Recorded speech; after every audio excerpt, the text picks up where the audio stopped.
Bom, gente, a gente acompanhou aqui, né? O Brasil acompanhou boa parte, né, da entrevista, a primeira entrevista dada pelo juiz Sérgio Moro, depois dele ter sido anunciado como quem vai assumir a super pasta lá da Justiça, o Ministério da Justiça. E ele falou várias coisas, né? Rebateu várias acusações e tal, e comentou primeiramente lá sobre o combate à corrupção. Vamos dar uma olhada, a gente separou também algumas pílulas, alguns trechos da entrevista para a gente comentar aqui e repercutir. Vamos ao primeiro trecho dessa entrevista. O objetivo é, no governo federal, realizar o que não foi feito, com todo respeito, nos últimos anos, de buscar implementar uma forte agenda anticorrupção. E aqui eu agregaria, porque é uma ameaça nacional, uma forte agenda também anti-crime organizado. A ideia aqui não é um projeto de poder, mas sim um projeto de fazer a coisa certa num nível mais elevado, dando uma posição em que se possa realmente fazer a diferença e se afastar de vez a sombra desses retrocessos. Bom, o que dá para entender é que ele está imaginando um combate à corrupção, uma mega estrutura aí mais proativa. E não o que estava se acostumado a fazer, que quando surge uma denúncia, alguém corre atrás. Né? Aparentemente, vai deixar todos esses órgãos aí que vão passar a ser atrelados a esse super ministério para ficar vigilante, ficar de olho e ficar verificando se efetivamente tem transação esquisita de grana para lá e para cá. E também ficar observando um pouco mais, de forma mais atenta, como as coisas acontecem, né? Então, eu acho que é isso. Bom, antes eu quero falar que eu achei a entrevista dele impecável. Eu assisti a entrevista do começo ao fim. O tom que ele manteve. Olha que tiveram perguntas que, se fossem feitas para mim, eu no lugar dele, talvez eu já desse um monte de coice ali, né? Mas o cara, ele respondeu com uma clareza, com uma objetividade e sem elevar nenhum minuto o tom de voz. Um negócio. Fiquei impressionadíssima, assim. Aí, essa proposta que ele faz, né, de ir para o enfrentamento e de ter um arcabouço de legislação pronta para enfrentar as situações aí que existem. Ele diz, as situações, elas estão aí. Basta você saber olhar para elas, que você vai identificar e você vai combater. Então, eu tenho a expectativa de que, sim, vai ser mais proativo sendo.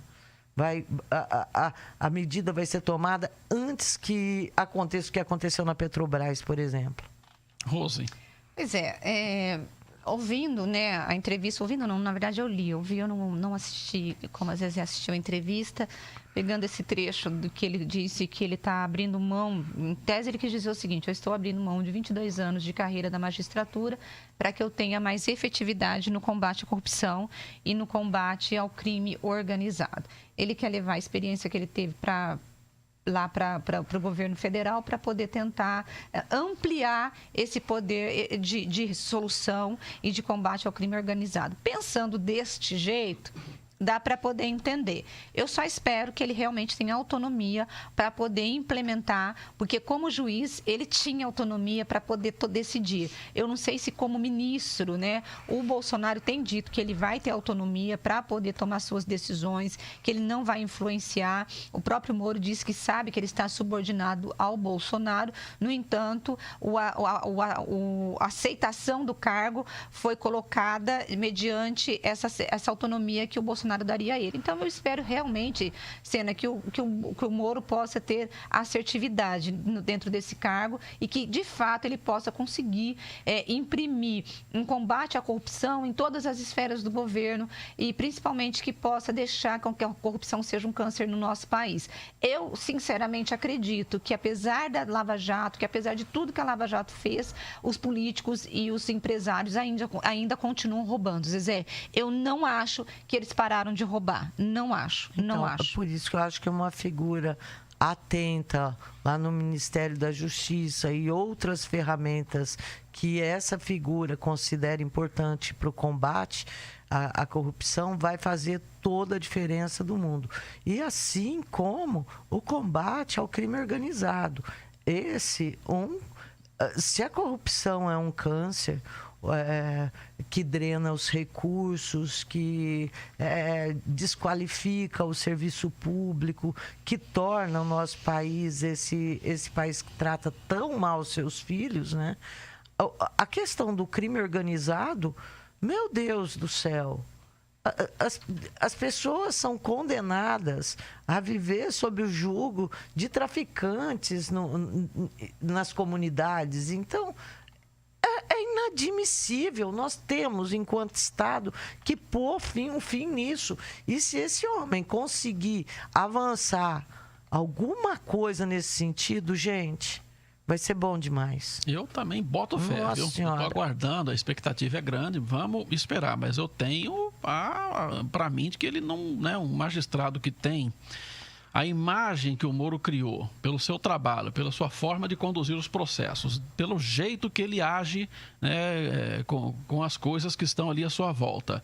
Ele largar a carreira de mais de 2 décadas, né? E uma carreira, mais de 2 décadas, uma carreira promissora, que é claro que, seguindo ali a magistratura, ele ia subir, com certeza, pelo trabalho sério que ele realiza. Ele largar tudo isso para ocupar um cargo no governo, para não fazer o trabalho que ele imagina que ele consiga fazer, realmente seria um tiro no pé muito grande. Bom, mas Moro falou também sobre acusações de que ele teria sido nomeado como uma forma de recompensa por ter condenado o ex-presidente Lula. Essa era uma que a hora que fizesse para mim, eu daria um coice no indivíduo, mas o homem é fino. Ele é fino, mas ele, vamos combinar, né? Ele fez um curso intensivo lá, porque Toriel Zanin, o advogado Batoque, aquela turma toda lá, estrelada do Lula, ele também fez um curso intensivo para manter aquele sangue de barata, aquela linha zen que ele tem. Nossa. Vamos acompanhar esse trecho também, a gente comenta na sequência.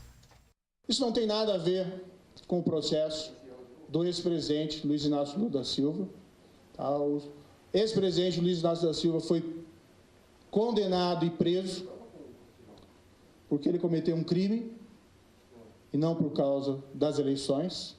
Embora eu tenha proferido a primeira decisão, essa decisão condenatória já foi confirmada pela Corte de Apelação, ou seja, por um painel de outros 3 juízes, e foi o próprio tribunal que ordenou o início da execução e a prisão do ex-presidente. Eu apenas cumpri a decisão. Diga-se que essa ordem de prisão foi previamente autorizada em um julgamento pelo Supremo Tribunal Federal de um habeas corpus preventivo. Eu não posso pautar a minha vida com base numa fantasia, num álibi falso de perseguição política. Essa aí, doeu essa doeu. O álibi foi falso. Com delicadeza, foi com luva de pelica, foi com respeito, foi com jeito, foi com a voz sem alteração, mas acho que foi um soco no estômago, viu? Foi, assim, eu imagino a defesa do Lula ouvindo isso e eu imagino os ministros do Supremo que estão para decidir, né, um novo habeas corpus pedido pela defesa em função do Moro ter aceitado ser ministro da Justiça.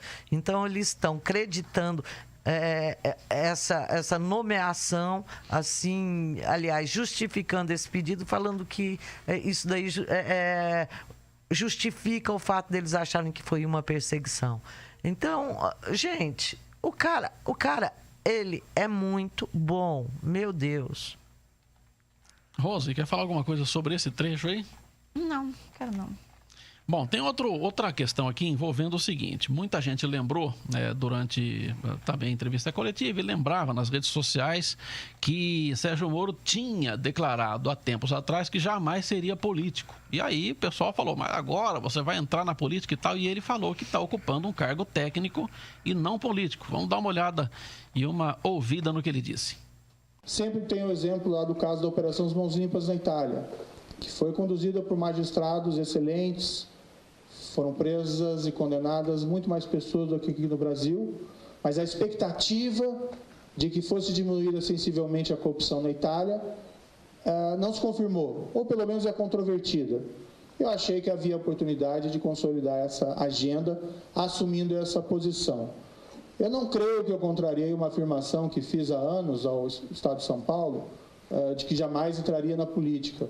Na minha perspectiva, na minha visão, eu sigo para atuar numa função eminentemente técnica, para fazer um trabalho técnico de um juiz a cargo desse ministério específico. Não tenho nenhuma pretensão de concorrer em qualquer momento da minha vida a cargos eleitorais, a subir em palanque.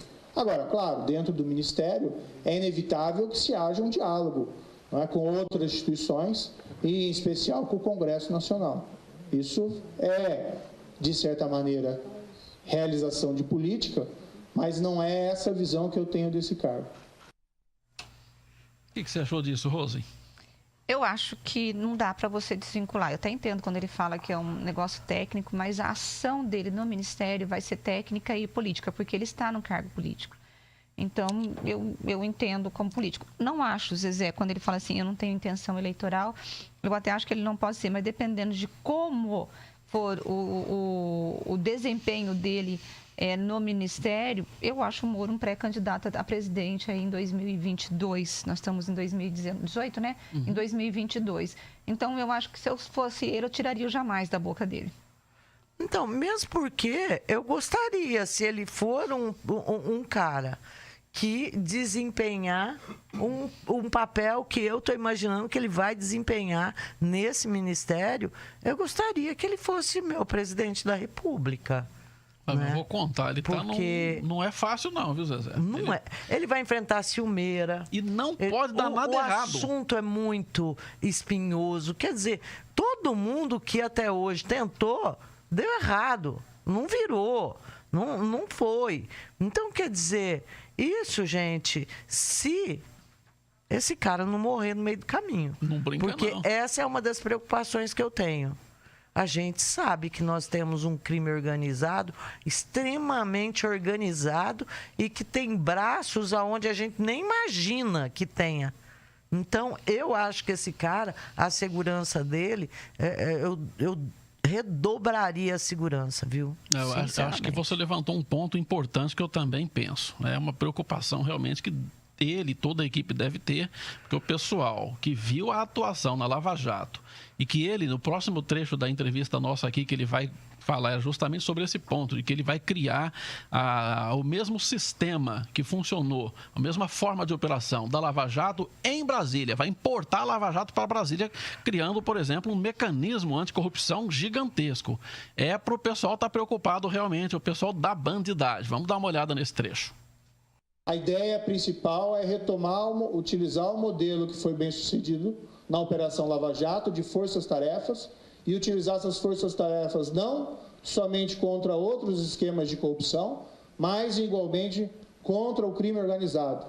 Pretendo chamar ao Ministério pessoas absolutamente qualificadas, e sim nomes que trabalharam na Operação Lava Jato, tanto por terem sido testados por sua eficiência, como por sua integridade, estão sendo considerados.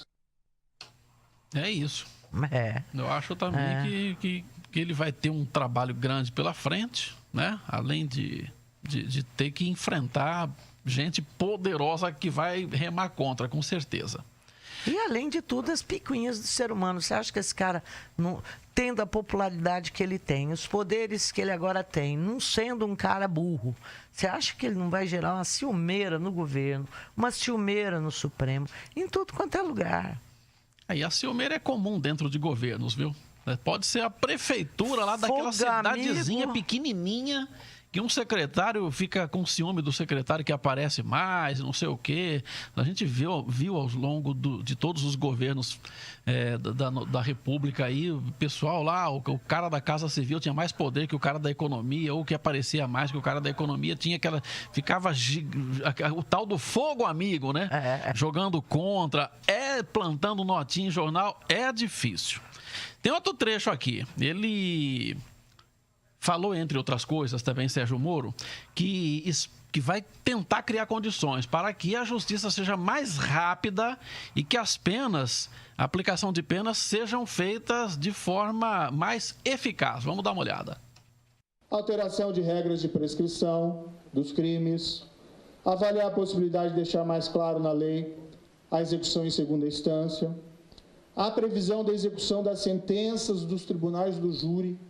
Já existe um precedente da primeira turma do Supremo Tribunal Federal admitindo que vereditos do Tribunal do Júri, ou seja, crimes de homicídio, possam ser executados independentemente dos recursos. A proibição de progressão de regime prisional quando houver prova de ligação do preso com organizações criminosas.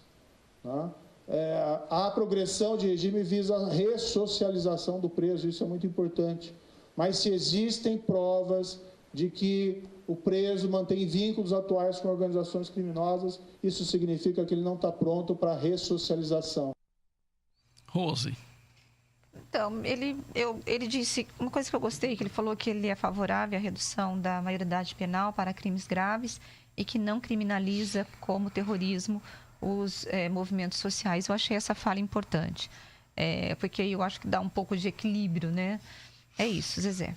Eu gostei dessa parte, gostei quando ele fala da questão da progressão de pena, que isso sim, a gente tem de repensar, a sociedade está muito insatisfeita com como a coisa se dá hoje, mas ao mesmo tempo ele ressalva a importância da progressão de pena para aquele cara cujo crime não é grave e que já se apresenta em condições de ter uma progressão de pena, né? De trabalhar a ressocialização. Uma coisa que não é para todo mundo, que acaba tendo direito. Gente, enfim, é aquilo que eu disse. Eu achei que ele falou muito bem. E ele tocou muito bem e de uma forma muito equilibrada em todos os pontos que hoje a sociedade diverge. Em todos os pontos que hoje é um problema quando você toca uma discussão. Então, eu tenho uma experiência grande. Eu não sou como a Zezé, né? Mas não tem porquê, assim. Isso daí é uma característica pessoal. Porque do ponto de vista dele, não tem o que... Ele só deu boas provas até agora. Eu espero que ele se saia bem como ministro da Justiça. Torce mesmo. Porque isso vai ser bom para o país. Mas eu não sou muito de colocar essas confianças 100% antes de ver o que ele vai ser feito lá. Não, inclusive, então, assim, eu vou poder criticar muito. Eu vou esperar ele estar no ministério para poder depois falar não fez bem feito ou não fez bem feito, entendeu? Dá para esperar para ver, com certeza, porque não é 100% de garantia, mas que o Sérgio Moro é uma pessoa que foi colocada num cargo técnico que eu nunca tinha visto alguém com esse perfil ser indicado para ministro da Justiça, eu tô achando que vocês estão endeusando demais. Não é endeusar, Rose. É um cara que foi Não tô falando mal dele, mas assim, eu tô tendo a impressão que vocês estão endeusando. Mas a Operação Lava Jato... Eu nunca falei mal da Operação Lava Jato. Então, o cara é a Operação Lava Jato. Ele colocou. Aí ele vem ontem, diante de tudo aquilo ali que tá, olha a entrevista que esse cara deu. A gente, como entrevistadora, como jornalista... Sabe, o respeito que ele denotou, demonstrou para com todo mundo que estava ali, sabe? Reconhecendo as limitações dele, reconhecendo onde que pode fazer avanço. Não é endeusar, mas, poxa, eu acho que dá para a gente ter esperança. E é isso que eu tenho. Eu tenho uma esperança grande no Sérgio Moro e vou ficar muito decepcionada se não houver, se não virar isso que eu penso. Mas em nenhum momento eu vou deixar de falar e de sentar a boca nele se ele decepcionar essa nação. Com certeza. Né? Então, eu não estou me comprometendo a isso, mas acredito nele.